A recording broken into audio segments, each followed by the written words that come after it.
کہ تم حنفی کہلاتے ہو، محمدی کیوں نہیں کہلاتے؟ اس لیے کہ ہم عقل مند ہیں اور عربی جانتے ہیں، تم بیوقوف اور عربی نہیں جانتے، اس لیے خود کو محمدی کہتے ہو۔ اچھی طرح بات سمجھنا، ایک بندہ آپ سے پوچھتا ہے آپ کا مذہب حنفی ہے یا آپ کا مذہب محمدی ہے؟ مذہب کا معنی ہوتا ہے راستہ، اور منزل کا معنی ہوتا ہے پہنچنے کی جگہ۔ منزل کا معنی پہنچنے کی، تو جس بندے نے آپ سے پوچھا آپ کا مذہب کیا ہے، وہ آپ سے راستہ پوچھتا ہے یا منزل پوچھتا ہے؟ بولو نا، مذہب کا معنی کیا ہے؟ راستہ۔ تو ہمارا مذہب حنفی کیا مطلب؟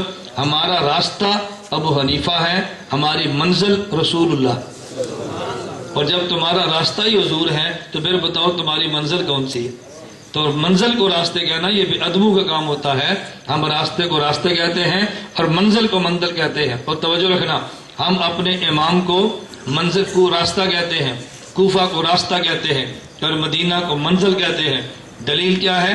حضرت علی رضی اللہ عنہ فرمایا، نبی پاک صلی اللہ علیہ وسلم کی حدیث ہے، انا مدینۃ العلم وعلی بابھا، میں شہر علم ہوں، علی شہر علم کا دروازہ ہے۔ شہر علم کا دروازہ کوفہ میں اور شہر علم مدینہ میں۔ ہم مدینہ منزل پہ جاتے ہیں اور دروازے سے گزر کر جاتے ہیں، دروازے سے گزر کر جاتے ہیں۔